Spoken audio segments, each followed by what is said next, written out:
کی طرف سے ایک سوال ہے کہ آپ کی جو تفسیر صغیر ہے یعنی کہ جماعت احمدیہ کی، اس میں جو معجزات کے بارے میں تشریح کی گئی ہے وہ کچھ اس قسم کی ہے کہ اس میں سے معجزوں کا رنگ بالکل ختم ہو جاتا ہے. مثال کے طور پہ اس نے بتایا شکل قمر کا واقعہ یا اصحاب الفیل کا واقعہ، حضرت موسیٰ علیہ السلام کا واقعہ جب انہوں نے وہ اپنا سونٹا مارا تو اس اژدہوں پہ، تو اس میں تشریح میں لکھا گیا کہ ان میں پارا بھرا ہوا تھا، چونکہ اس طرح سے جب چھوٹا مارا تو وہ ٹکڑے ٹکڑے ہو گیا. تو اس رنگ میں اگر دیکھا جائے تو اس میں کوئی معجزے کا رنگ نہیں نظر آتا، بلکہ اس قسم کے جادو عام لوگ بھی کر سکتے ہیں. وہ جو سانپ جو دوسروں نے وہ فرعون کی طرف تو وہ بتا رہے تھے نا کہ وہ تو معجزہ تو اس طرح میں قرآن مجید نے اصل بیان کیا ہے کہ وہ اژدہا بن گیا اور اس نے ان کے سانپوں کو کھا لیا، لیکن آپ کی تشریح اس طرح ہے تو ہمیں سمجھ نہیں آتی کہ وہ پھر معجزہ کیا رہا کہ جو ایک عام جادوگر جو ہے وہ بھی کر سکتا ہے. اس قسم کی بات ہے. میں یہ تو بتا رہا ہوں کہ جو پارا بھرا ہوا تھا وہ جادوگروں نے بھرا ہوا تھا. جی جادوگروں نے بھرا تھا. اور موسیٰ نے تو نہیں بھرا ہوا تھا. جی ہاں، موسیٰ نے تو کوئی دھوکہ نہیں دیا کسی کو. ویسے میں بات بیٹھے میں آپ کی بات سمجھ گیا ہوں. تفسیر صغیر میں امکان پر بحث کی گئی ہے کہ معجزے کے پیچھے کیا کیا حکمتیں امکانی موجود ہیں. جو بنیادی بات ہے وہ یہ نہیں ہے کہ حضرت مسلم موعود نے یہ دعویٰ کیا کہ واقعتاً ایسا تھا. آپ صرف ایک امکانی بحث کر رہے ہیں کہ یہ بھی ہو سکتا ہے، یہ بھی ہو سکتا ہے، اور یہ کہ یہ اس کا کہنا بالکل غلط ہے کہ آپ نے کہا کہ یہ بھرا ہوا تھا کہ ایسا واقعہ ہوا ہے. اصل بات یہ ہے کہ حضرت مسلم موعود جو تفسیر لکھ رہے ہیں وہ ساری دنیا کے ہر مزاج کے لوگوں کے لیے ہیں جن کو اسلام پر اعتراضات پیدا ہوتے ہیں. ان کی عقلوں کو مطمئن کرنے کے لیے ان کی سوچ کے مطابق بعض جوابات آپ نے دیے ہوئے ہیں. وہ جو بنیادی اعتراض ہے وہ یہ نوجوان نہیں نہ سمجھتے جو پاکستانی ہیں. بنیادی اعتراض غیر مذاہب کی طرف سے یہ ہوتا ہے کہ اگر اللہ تعالیٰ نے خود قانون بنایا ہے اور وہ پرفیکٹ پلانر ہے، کامل ہے اپنی عقل کل کے لحاظ سے، تو وہ تو بڑا ہی نادان شخص سمجھا جاتا ہے جو خود قانون بنائے اور خود کسی موقع پر اس کو توڑنے پر مجبور ہو جائے، خود اپنے بنائے ہوئے قانون کا بھی احترام نہ کرے، اور کوئی ایسی سچویشن اس کے سامنے آ جائے جس کے لیے پہلے قانون میں پروویژن موجود نہیں. وہ کہتے ہیں یہ ایسی مثال ہے کہ جس طرح ایک انسان نادانی میں قانون بناتا رہتا ہے، بیچارہ کام جتنا مرضی عقل والا ہو، کوئی نہ کوئی ایسی اچانک سچویشن پیدا ہو جاتی ہے کہ اس وقت ماہرین بیٹھتے ہیں کہ اس قانون میں اس کی گنجائش نہیں تھی، چنانچہ پھر وہ قانون بدلتے ہیں. تو یہ غیر مسلم محققین یہ اعتراض کرتے ہیں، یا غیر مسلم بھی زیادہ تر دہریہ، کہ مذہب کا خدا عجیب ہے کہ وہ اتنی عقل بھی پھر نہیں کرتا کہ قانون میں ترمیم ہی کر لے. وہ اپنا بنایا ہوا قانون توڑ دیتا ہے اور اس کا نام تم معجزہ رکھتے ہو. کہتے ہیں معجزہ ہوگا اپنی جگہ، لیکن اس کے بعد خدا پہ اعتماد نہیں رہتا. پھر یہ ہے بنیادی اعتراض. اس کے مختلف جوابات ہیں. حضرت مسیح موعود علیہ السلام نے جو بنیادی جواب دیا ہے وہ یہ ہے کہ اللہ اپنے قانون کبھی نہیں توڑتا، نہ اس کو ضرورت ہے، لیکن اس کے قوانین کی مختلف سطحیں چل رہی ہیں. بعض قوانین ہیں جو نظر آ جاتے ہیں اور ان کو تم قانون عام سمجھ رہے ہو، اور خدا ہی کا بنایا ہوا قانون ہے جو ان میں استثناء مقرر کرتا چلا جاتا ہے، اور انسان اپنی لا علمی کی وجہ سے سمجھتا ہے کہ قانون ٹوٹا ہے. اور جس کو ہم معجزہ کہتے ہیں وہ اس وقت کے انسان کو چونکہ علم نہیں ہوتا کہ خدا کا ایک اور قانون بھی ہے، اس لیے وہ اس کو معجزہ سمجھتا ہے اور مقصد پورا ہو جاتا ہے. یہ کوئی غیبی طاقت ہے جس کو زیادہ پتہ ہے، ان لوگوں کو کم پتہ ہے. اور بعد کے زمانے میں بعض دفعہ وہی چیز معجزہ نہیں رہتی بلکہ عام قانون بن جاتی. مثلا کسی زمانے میں جب یہ فاسفورس کی پراپرٹیز نئی نئی معلوم ہوئی تھی تو ایک فرینچ بازیگر تھا جس نے موراکو میں بغاوت کو کچلنے کے لیے اور وہاں کے مقامی جادوگروں کو شکست دینے کے لیے اس قسم کی چیزیں استعمال کی. بعض فارمولے سائنس میں ایسے معلوم ہوئے، وہ ابھی بھی موجود ہیں، کہ اگر ان کو ہاتھوں اور پاؤں پہ ملا جائے تو ہیٹ پروف ہو جاتا ہے بہت حد تک، اور اگر کوئی آدمی ذرا سی اس کے بعد پریکٹس کرے تو کوئلوں پر چل سکتا ہے. اور یہی کرتے ہیں اکثر بازیگر. اس زمانے میں نئی نئی چیز تھی تو بہت کم لوگوں کو علم تھا، اور فاسفورس اگر دانتوں کو لگا دیا جائے تو اندھیرے میں وہ چمکیں گے اور محسوس ہوگا کہ بڑی قوت، اور پھر سانس لیں گے تو سانس کے ساتھ آگ کا شعلہ سا نکلے گا. تو وہ یہ بازیگر وہاں گیا اور اس نے سارے موراکو کی بغاوت کو کچل دیا اور مروب کر دیا. اب آپ کو علم ہے اس زمانے کے لوگوں کو، تو یہ موزہ نہیں ہے، عام بات ہے، لیکن اس زمانے میں موزہ تھا کیونکہ دنیا لا علم تھی. لیکن فرق صرف یہ ہے کہ وہاں انسان کے علم کا، اس زمانے کے انسان کے علم کا اور آج کے انسان کے علم کا فرق تھا. لیکن جب خدا دکھاتا ہے معجزہ تو کلیتاً عام انسان سے لا علمی میں ایک ایسی بات کرتا ہے جو اس وقت کے قانون کے مطابق ناممکن ہے، لیکن قانون کے خلاف پھر بھی نہیں ہوتی. تو اس کو کہتے ہیں خارق عادت. حضرت خلیفۃ المسیح ثانی رضی اللہ تعالیٰ عنہ نے ان اصولوں کو پیش نظر رکھ کر بعض گتھیاں سلجھانے کی کوشش کی. چنانچہ آپ کو یہ خیال گزرا کہ اس زمانے میں جو جادوگر کو تو پاس کوئی طاقت نہیں ہے، وہ کرتا کیا ہوگا آخر. یہاں انگلستان میں جو 1924 میں دوسرے موت تشریف لائے تو آپ نے جو جادو دکھاتے تھے ان پر تحقیق کی، کچھ کتابیں بھی لے کے آئے ساتھ کہ ہوتا کیا ہے آخر. تو پتہ چلا کہ جادوگر بھی دراصل سائنسی علم کا ایسا حصہ پا جاتے ہیں جو عام لوگوں کو پتہ نہیں، اور اس سے وہ کرتب دکھاتے ہیں. چنانچہ پارا بھری ہوئی چیزیں سانپ اس زمانے میں 24 میں خاص طور پر یہ حملہ کرتے تھے، جن کو ذرا سی ہاتھ لگے تو ہیٹ آتی ہے پیدا، یا ویسے ٹیمپریچر بدلتا ہے تو پارا سکڑتا ہے یا آگے بڑھتا ہے. تو معمولی ویریشن سے، بعض سانس کی ویریشن سے بھی اس میں حرکت پیدا ہو جاتی تھی. تو یہ حضرت مسلم موعود کا رضی اللہ تعالیٰ عنہ کا اندازہ ہے، ترجمہ غلط نہیں ہے، تفسیر ہے، اس کا نام ہی تفسیر صغیر ہے. اندازہ یہ آپ نے لگایا کہ بعید نہیں کہ اس زمانے میں بھی جو جادوگر تھے ان کے پاس طاقت تو کوئی تھی نہیں، اور جادو فی ذاتی ہی کوئی چیز نہیں ہے. تو وہ یہ کام کرتے ہوں کہ رسیوں پہ انہوں نے بھرا ہوگا اور لوگوں کے نزدیک وہ بڑا روگ تھا، اور جب حضرت موسیٰ نے سوٹا مارا اور وہ سب بیکار ہو گئے تو لوگوں کو کیا پتا تھا کہ یہ پارا ہے، اور حضرت موسیٰ کو بھی نہیں پتا تھا. حضرت موسیٰ کا پھر بھی معجزہ رہتا ہے، کیونکہ حضرت موسیٰ کو تو ان باتوں کا کوئی بھی علم نہیں تھا.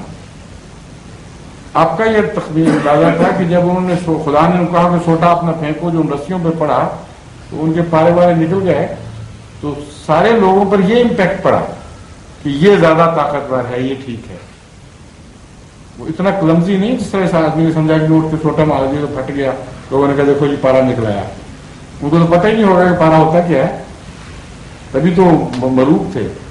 چنانچہ اس فرعون نے اس کے نتیجے میں یہی فکرہ کہا ہے کہ یہ تم لوگوں کا بھی باپ ہے، تم لوگوں کا سب سے بڑا معلوم ہوتا ہے، اس نے تمہیں سکھایا تھا، اس کو پتا تھا کہ اندر کیا چیز ہے، اور سکھانے والا جانتا ہے، اس لیے اس نے مار کے وہ توڑ دیا. اور فرعون اپنی چلاکی سے یہ اندازہ لگایا اور لوگوں کو کہا کہ کوئی روک کی ضرورت نہیں، یہی میں سے یہ ایک بڑا ہے. یہ بات ہو رہی ہے حضرت 1900 سال جمع 1400 سال کتنے بنے، 3300 سال. 3300 سال پرانے زمانے میں موضوعوں کا یہی معیار ہوا کرتا تھا. فرق صرف وہی ہے جو میں بتا رہا ہوں کہ ایک جگہ انسانی چلاکی ہے، دوسری جگہ اللہ کا علم ہے، اور خدا کا علم جو شخص استعمال کر رہا ہے اس کو ذاتی علم کوئی نہیں ہے، اس لیے اس کا معجزہ ہی ہے. یہ تشریحات ہیں ان معنوں میں وہ چونکہ نہیں سمجھتا ان باتوں کو، نہ دنیا کے اعتراضات کو، نہ کیا دنیا کہاں پہنچ گئی ہے، قرآن پہ کیسے کیسے حملے ہو رہے ہیں، اس لیے وہ لوگ سمجھتے ہیں کہ یہ انہوں نے نعوذ باللہ موضوع کی حیثیت ختم کر دی ہے. موضوع کی حیثیت نہیں ختم کی، موضوع کی حقیقت سمجھ کر پھر یہ باتیں علم میں آتی ہیں.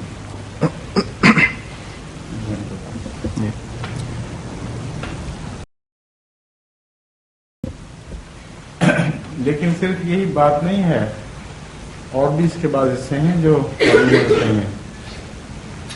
حضرت مسیح موعود علیہ الصلوۃ والسلام فرماتے ہیں کہ معجزے کی بنیاد یہ ہے کہ اللہ تعالیٰ کے قانون مخفی در مخفی ہوتے چلے جاتے ہیں، اور بعضوں کا بعد کے زمانے میں علم ہو جاتا ہے، بعضوں کا انسان کو کوئی علم نہیں ہوا.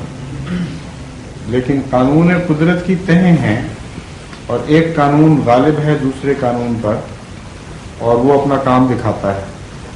مثلا یہ پیالی ہے، اس کو اگر میں یہاں سے چھوڑ دوں گا تو گرے گی زمین پہ، یہ قانون ہے قدرت کا. لیکن جب اگر یہ لوہے کی ہو اور میں میگنیٹ سے اس کو کھینچ لوں تو بڑا بیوقوف ہوگا کوئی جو یہ کہے کہ ایک قانون نے دوسرے قانون کو توڑ دیا ہے. توڑا نہیں ہے، بلکہ میگنیٹ کا قانون بھی خدا کا بنایا ہوا ہے، اور وہ اس قوت کے اوپر غالب آنے کی قوت رکھتا ہے جو زمین کی اپنی طرف کھینچ رہی ہے. اگر اس کی طاقت بڑھا دی جائے تو وہ اس پہ غالب آ جاتا ہے، اور اگر طاقت کم ہو جائے تو زمین اس پہ غالب آ جائے گی. مگر دونوں قانون متوازی بھی چل سکتے ہیں، ایک دوسرے پر غالب بھی آ جاتے ہیں، ایک دوسرے سے مغلوب بھی ہو جاتے ہیں. تو حضرت مسیح علیہ الصلوۃ والسلام نے فرمایا کہ بعض قوانین خدا کے علم میں ہیں جو بندے کے علم میں نہیں، اور وہ عین محل پر اللہ استعمال فرماتا ہے، اور لوگ حیران رہ جاتے ہیں. پھر اس کے بعد آپ فرماتے ہیں کہ یہ بات کہ خدا کس بندے کے لیے کیسا معجزہ دکھائے گا، یہ اس بندے کی اپنی کیفیت پر بھی ہے. اگر انسان اپنے خدا سے خارق عادت تعلق پیدا کر لے، یعنی عام عادت سے ہٹ کر تعلق پیدا کرے، عام بندوں کا جس طرح اپنے مالک سے تعلق ہوتا ہے اس سے اس کا الگ امتیازی شان کا تعلق ہے، تو اللہ بھی اپنے امتیازی قوانین کو اس کے لیے استعمال کرنے لگ جاتا ہے. چنانچہ جو شفاعت کا قانون ہے، ایک شخص جس کو پاگل پن کا دورہ ہو گیا، کتے نے ہنکائے نے کاٹا تھا، عام قانون کی روح سے نہیں بچنا چاہیے، اور خدا کے علم میں ہے کہ فلاں قانون جاری ہوگا تو یہ بچ جائے گا. وہ خدا تو نے قانون پہلا توڑا نہیں، بلکہ ایک نیا قانون جاری کیا جو پہلے سے موجود ہے اس کے علم کے مطابق. اسی طرح اور جو معجزات ہیں جو خارق عادت ہیں، ان کے پیچھے بھی خدا کے بنائے ہوئے قوانین ہوتے ہیں. جہاں تک اس بات کا تعلق ہے کہ حضرت موسیٰ کے زمانے میں کیا ہوا، ہم یہ نہیں کہہ سکتے کہ یہ ہوا، ہم یہ کہہ سکتے ہیں کہ یہ ہوا ہوگا اگر تشریح کریں تو. واقعہ کے لحاظ سے تو ہمیں پتہ ہے کہ یہ واقعہ ہوا ہے، لیکن تشریح کے امکانات ہیں. حضرت مسیح موعود نے ایک امکان پیش کیا ہے، وہ ضروری نہیں کہ بیان ہی وہی ہوا ہو. کئی جگہ ایسا ہوا ہے حضرت مسیح موعود نے ایک امکان پیش کیا، حضرت مسیح موعود علیہ الصلوۃ والسلام نے ایک سے زائد امکان پیش کیے ہیں. اور کوئی احمدی اگر جس کے دل کو جو لگے عقل کے مطابق وہ اگر اس کو تسلیم کرتا ہے تو ہرگز اس کسی بات کے خلاف نہیں ہے. ایک امکان کسی کی عقل کو مطمئن نہیں کرتا، ایک کسی کی عقل کو کر جاتا ہے، اس میں کوئی جرم نہیں ہے. اب وہ جو واقعہ ہے حضرت موسیٰ والا، اس میں ایک اور بھی امکان ہے، وہ بھی پیش کیا جا سکتا ہے. میرے ذاتی رجحان اس کی طرف ہے زیادہ بجائے پارے کے. وہ یہ ہے کہ قرآن کریم فرماتا ہے ساحروا اعین الناس، انہوں نے رسیوں پر جادو نہیں کیا بلکہ آنکھوں پر جادو کیا. اور مسمرزم کی دریافت سے یہ بات بہت کھل جاتی ہے کہ ایک انسان اپنی دماغی قوت سے کسی چیز کو کچھ اور دکھا سکتا ہے. یعنی نظر کا دھوکہ، واقعاتی طور پر کوئی طاقت نہیں تھی کسی انسان میں کہ رسی کی ماہیت بدل ڈالے، جو چاہے کر لے. فراڈ تو چل سکتا ہے، جس طرح کہ دوسرے موضوع نے فرمایا کہ پارے کے ذریعے فراڈ کیا ہوگا، لیکن ماہیت نہیں بدلی جا سکتی۔ ایک امکان دوسرا بھی ہے کہ کچھ بھی نہ بدلا ہو اور انسانی نظر کو باندھ دیا جائے، اور اس کے اتنے کثرت سے شواہد ملتے تھے ہندوستان میں بھی دوسری جگہ بھی کہ ایک مسلمہ بات تھی، لیکن اب تو سائنس نے باقاعدہ ایک علم بنا کر تحقیق کی ہے، ثابت کر لیا ہے کہ ذہنی طاقت سے نظروں کو باندھا جا سکتا ہے، دھوکہ دیا جا سکتا ہے، ایک تصور پیش کیا جا سکتا ہے جو نہ موجود ہو۔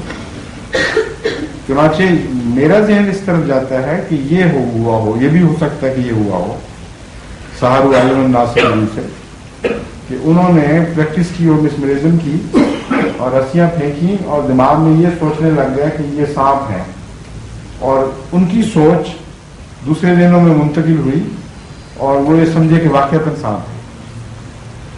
حضرت موسیٰ علیہ السلام کو خدا نے کہا، وہ بھی ڈر گئے تھے، ان کو نہیں پتا تھا، وہ مغروب ہوئے تھے، ان کو نظر آئے تھے سانپ، اس سے پتہ چلتا ہے کہ ان کی طاقت نہیں تھی۔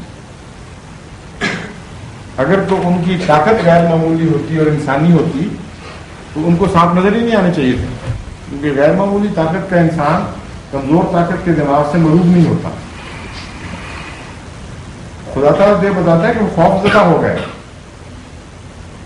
وہ گھبرا گئے تھے۔ اس وقت خدا نے اس وقت کہا، الہام دوبارہ فرمایا کہ موسیٰ سوٹا پھینک اپنا۔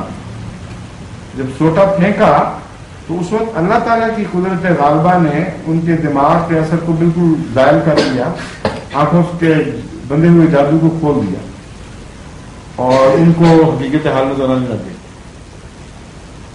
یہ بھی ایک امکان ہے، میرا ذاتی رجحان اسی طرف ہے کہ یہی ہے غالباً، لیکن ہو سکتا ہے اللہ بہتر جانتا ہے، کیونکہ یہ بتایا نہیں کہ خدا نے صرف اصول پیش کیا ہے کہ آنکھ کا جادو تھا، وہ کوئی حقیقت کا جادو نہیں تھا۔ اسی طرح شق القمر کے متعلق یہ بات تو سائنسدان کہتے ہیں کہ ہمارے علم میں ہرگز یہ واقعہ نہیں ہوا اور چاند میں کوئی ایویڈنس نہیں ہے کہ چاند دو ٹکڑے ہو کر الگ الگ ہو گیا۔ حضرت مسلم موعود نے اس کی ایک توجیہ پیش کی، حضرت مسیح موعود علیہ السلام نے کئی توجیحات پیش فرمائی۔ آپ فرماتے ہیں کہ ہو سکتا ہے ایک عالمی کشف ہو، یعنی بعض کشوف ایسے ہیں جن میں ایک سے زیادہ انسان ایک نظارہ دیکھ لیتے ہیں۔ مثلا حضرت عمر کے زمانے میں وہ یا ساریت الجبل والا واقعہ، پوری فوج نے وہ آواز سنی اور وہاں جو واقعہ ہو رہا تھا کئی سو میل دور، وہ مدینے میں بھی رونما ہوا اور خطبہ جمعہ کے دوران سب نے وہ آواز سنی جو وہاں خدا سنوا رہا تھا۔ تو میس کشف اس کو کہتے ہیں۔ حضرت مسیح صلی اللہ علیہ وسلم فرماتے ہیں کہ ممکن ہے یہ بھی ہو سکتا ہے کہ اللہ تعالیٰ کی قدرت غالبہ سے اس زمانے کے بنی نوع انسان کو یہ دکھائی دیا گیا، ہندوستان سے بھی گواہی ملتی ہے کہ یہ واقعہ یوں ہوا۔ دوسرے بھی امکانات ہیں اور خدا چاہے تو پھاڑ کے ملا بھی سکتا ہے۔ اس میں جو امکانات ہیں ان میں ایک یہ بھی ہے کہ آتشگیر مادہ پھٹا ہو، سائنسدان کہتے ہیں وہ نہیں تھا، لیکن ایک اور ہے جس کو سائنسدان اب ثابت کر رہے ہیں خود، اور چند سو سال پہلے ہندوستان میں بھی یہ واقعہ گزرا ہے کہ بعض پادریوں نے چاند کے اوپر چاند کو یا کسی سیارے، چاند کو نہیں کسی اور سیارے کو دو ٹکڑے ہوتے دیکھا، لیکن واقعہ یہ ہے سائنسدانوں نے اس کی کیلکولیٹ کر کے بتایا ہے کہ بڑا بھاری میٹیور یعنی شہاب ثاقب بہت بڑا اگر کسی سیارے پر گرے یا کسی آسمانی ہیونلی باڈی پر گرے تو این ممکن ہے کہ اتنا بڑا ڈسٹ کلاؤڈ اس سے اٹھے کہ وہ اگر ایک خاص لائن میں کلاؤڈ کریٹ ہو تو وقتی طور پر دیکھنے والے کو یوں محسوس ہوگا کہ وہ دو ٹکڑے ہو گئے، کیونکہ جہاں جہاں وہ ڈسٹ کلاؤڈ آیا ہے وہ حصہ نظر آنا بند ہو جائے گا اور اس کا حصہ چمکتا رہے گا اس کا۔ ایک اور یہ ہو سکتا ہے امکان کہ کوئی دمدار ستارہ جو ہیوی دم رکھتا ہو وہ وہاں سے کراس کر جائے اس کے اینڈ مڈل سے، اور وہ جب کراس کرے گا تو اس وقفے کے لیے چونکہ بیچ میں ایک لکیر سی پھر جائے گی، یوں لگے گا کہ 2 ٹکڑے ہوئے اور پھر مل گیا.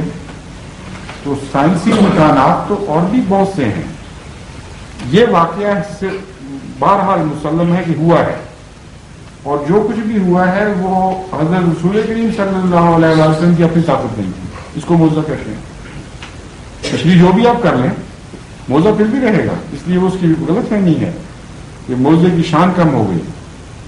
خدا پر سے اعتراض دور کرنے کے لیے ناجائز اعتراضات، تشریح پیش کرنا یہ معجزے کی اہمیت کو کم کرنا نہیں بلکہ دونوں مقاصد حاصل کرنا ہے. سمجھیے؟ میرے پاس ہے وہ اسٹرانومی کتاب جس میں تصویریں دی کروں کو الگ الگ دکھایا گیا کہ کامٹ گزر گیا. 2 الگ الگ میں نے بھی دیکھا ایک مضمون اس میں وہ دکھایا گیا تھا. وہ اس سے وہ نظر جہاں جو انگلستان میں واقعہ گزرا اس پر تو باقاعدہ ریسرچ کر کے کیا کہ واقعہ فلاں وقت کی چیز یہ گرا تھا. ڈائمینشن دی ہیں اس کی دیا کتنے فاصلے سے گزرا، کیا رنگ تھا. اچھا اس قسم ہاں، اس کو آپ دیں نا، اس کو مضمون کی شکل میں تصویریں اس کو اٹھا کے تو کسی رسالے میں دیں، ریویو اور ریلیز بھیجیں مضمون. اور زمین سے دیکھنے والے کو باہر یہی لگے گا کہ 2 ہو گیا. وہ اس کی وہ جو ہے نا فوٹو سیٹ جی مجھے دکھائیں، مجھے ریفرنس دے رہے ہیں. میں موالے ہوں رسالہ جس میں یہ آپ نے بتایا یہ تصویریں کتاب ہے، اسٹرانومی کی کتاب ہے. اچھا کیا نام ہے؟ یاد نہیں ہے، کتاب تو ہے میرے پاس. تو وہ مسلم علیہ السلام نے تو نہیں فرمایا نا کہ قانونی قدرت کے خلاف نہیں، وہ نادر الحکومت ہے. وہی میں نے یہی بتایا ہے کہ ایسے قوانین خدا کے ہیں جو ایک قانون سے بالا قوانین ہیں اللہ کے، جو جب دخل دیتے ہیں تو وہ عجیب واقعہ نظر آتا ہے اس وقت، لیکن قانون نہیں توڑا جاتا. ایک غالب قانون خدا کا عام قانون کے اوپر غالب آ جاتا ہے. جس طرح آپ نے کئی مثالیں دی ہیں اور کئی جگہ بیان، مثلا یہ بھی ہے کہ ایک تقدیر ہے خدا کی، کتب اللہ لاغلبن انا ورسلی، یہ خدا کا قانون ہے. اور عام قانون جو ہے اس میں طاقت غالب آتی ہے اور کمزور مارا جاتا ہے، لیکن یہ قانون زیادہ بالا ہے، اس لیے کمزور بھی اس قانون کی تابع غالب آئے گا. قانون شکنی نہیں بلکہ ایک اور قانون میں اس وقت گیر میں آ گیا ہے، اس نے چارج لے لیا ہے صورتحال کا. اس کا علم دیا جانا بہت زیادہ ہے، اس قانون کا علم دیا صرف علم نہیں بلکہ اس قانون کو حرکت میں لانا جی خاص صورتحال کے لیے. بعض دفعہ یہ معجزہ ہوتا ہے، بعض دفعہ صرف علم دیا جانا ہی معجزہ ہوتا ہے. دونوں صورتیں ہیں.